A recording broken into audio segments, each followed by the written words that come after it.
জাতীয় পার্টি আমাকে কি দিয়েছে? আমাকে কিছু দেয় নাই। দীর্ঘদিন আমি ত্যাগ করেছি, ত্যাগের পর ত্যাগ করেছি, সেই সেখান থেকে আমাকে কোনো কিছু দেয় না। এই শুভ লগ্ন থেকে গতকাল পর্যন্ত আমি জাতীয় পার্টি করেছি, তার মধ্যে কমপক্ষে 25 বছর আমি উপজেলা সভাপতি অথবা পৌর সভাপতি থেকেছি। কিন্তু এই দীর্ঘদিনেও আমি জাতীয় পার্টির কাছ থেকে কিছু পাই নাই। দুর্ভাগ্যের ব্যাপার,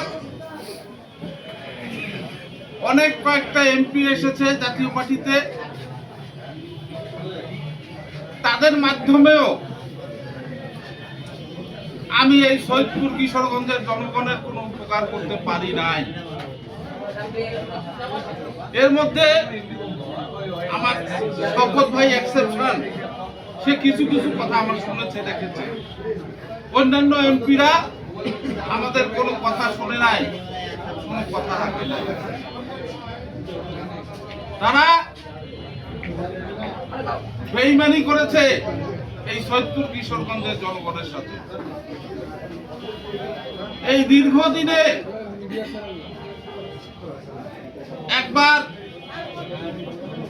সিদ্দিকুল আলমকে নিয়ে এসে পৌরসভার ভোট করা হয়েছে এবং পরবর্তীতে সে এমপির নমিনেশন চেয়েছে। এমপির নমিনেশন না পাওয়াতে সে বিদ্রোহ করে সে স্বতন্ত্র ভোট করেছে। ভাইরা আমার, আপনারা সবাই জানেন ফ্যাসিস্ট দলের কোনো 24 সালে কোনো প্রার্থী ছিল না, শুধুমাত্র ছিল আমার লোহা ভাই, লোহা চোর। সে স্বতন্ত্র থেকে আওয়ামী লীগের ভোট কালেকশন করার চেষ্টা ছিল, কিন্তু সৈয়দপুর কিশোরগঞ্জের মানুষ তাকে প্রত্যাখ্যান করেছে। তাকে প্রত্যাখ্যান করেছে আর আদেল জাতীয় পার্টির ভোট করে নাই। সে বরাবরে ছিল ওই স্বৈরাচারদের দোষক এবং ডিসিএসপি এবং বিভাগীয় কমিশনারের কাছে বারবার যাতায়াত করেছে, বারবার উপঢৌকন দিয়েছে। এই সৈয়দপুর কিশোরগঞ্জের জনগণকে বুঝতে চায় নাই, তাদের মনের ভাষা জানতে চায় নাই। তাই সেদিন অবৈধ টাকা ব্যয় করে সিদ্দিকুল আলম এমপি হয়েছিল। ভাইরা আমার, সে কিন্তু 7 মাস এমপি ছিল।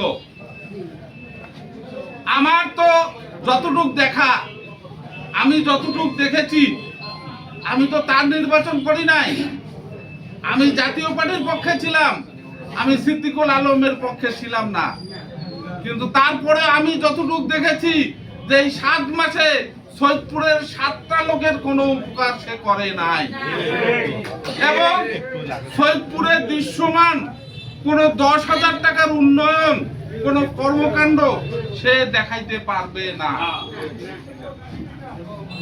তৎকালীন সময় জাতীয় পার্টি তাকে বহিষ্কার করছিল, কিন্তু সে আবারও এইবারে টাকার বস্তা খুলে দিয়ে আমাদের রংপুরের মহানগরের সভাপতি, সেক্রেটারি এবং অন্যান্য যারা আছেন তাদেরকে ক্রয় করে ফেলছে, পারচেজ করে ফেলছে, করে জিএম কাদের তাকে নমিনেশন দিবে না। যেহেতু জিএম কাদের রংপুর থেকে নির্বাচন করে, এই মহানগরের নেতা নেত্রীরাই তার নির্বাচন করে, সে বেকায়দায় পড়ে তাকে নমিনেশন দিয়েছে এবং দলে যোগদান করিয়েছে। ভাইরা আমার, আপনারা সবাই জানেন জাতীয় পার্টি থেকে আমাকেও নমিনেশন দিয়েছিল, কিন্তু তার এই অবৈধ টাকার ব্যবহারে আমার নামটা জাতীয় পার্টিতে এমপি হিসাবে আসে নাই। নমিনেশন দিয়েছি, নমিনেশন বৈধ হয়েছে, মার্কার জন্য ডেকেছে, শেষ পর্যায়ে আমাকে মার্কাটা না দিয়ে সিদ্দিকুল আলমকে মার্কা দিয়েছে। ভাই, আমার পরিতাপের বিষয়, এই জাতীয় পার্টি আমাকে কি দিয়েছে? আমাকে কিছু দেয় নাই। দীর্ঘদিন আমি ত্যাগ করেছি, ত্যাগের পর ত্যাগ করছি, সেই ৮৬ সাল থেকে আমাকে কোনো কিছু দেয় নাই। ভাইরা আমার, অতীতের কথা আর বলতে চাই না, দু একটি কথা না বললেই নয়। আজকে অধ্যাপক আব্দুল গফুর সাহেব এবং অ্যাডভোকেট ওবায়দুর রহমান সাহেব এবং তৎকালীন প্রয়াত আমাদের এমপি অধ্যাপক আব্দুল হাফিজ সাহেবের সাথে আমার অন্তরঙ্গ বন্ধুত্ব ছিল, আমার ঘনিষ্ঠতা ছিল। তৎকালীন সময় হাফিজ সাহেব যখন এমপি হয়েছে তখন তারা আমার আত্মীয় স্বজন এবং ওবায়দুর রহমান সাহেব, অধ্যাপক আব্দুল গফুর সাহেব আমার কাছে এসেছে, আমার কাছে সাহায্য চেয়েছে যে তোমার অধীনে ওই এলাকায় সোনাখুলিতে ২টা-৩টা ওয়ার্ডের তোমার কথা মানুষ কিছু না হলেও শোনে, কিছুটা হলেও শোনে। তাই ভাই, ছোট ভাই, আমরা আশা করি যে তোমার মাধ্যমে এই অধ্যাপক আবুল সাহেব বারবার কুড়িঘর মার্কা নিয়ে এই ন্যাপের মুজফ্ফরনগর থেকে বারবার হেরে গেছে, তুমি একটু সাহায্য করো ভাই। সেদিন আমার প্রাণটা কাঁপছে, সেদিন আমি মনে করেছি যে এত বড় একটা শিক্ষাবিদ, সে বারবার হেরে যাচ্ছে, দল মত নির্বিশেষে আমি তাকে সাহায্য করেছি। ওনারা আছেন, ওনারা সাক্ষী দিবেন, আমি সেদিন করেছি।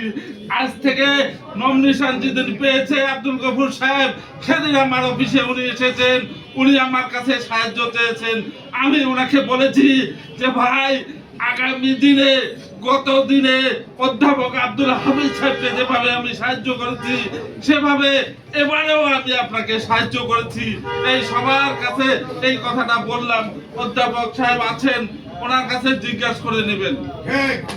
ভাইরা আমার, আজকে যখন আমি দেখতেছি টাকা ৬ লাভ হচ্ছে এবং যে কোনো মূল্যে লাঙ্গল মার্কা এই অসৎ চরিত্রের লোক, এই চিটার বাটপার আবারও এমপি হওয়ার চেষ্টা করতেছে, তখন আমার মনে আবারও উদ্যোগ ভেসে উঠলো যে না, তাকে হতে দেওয়া যাবে না।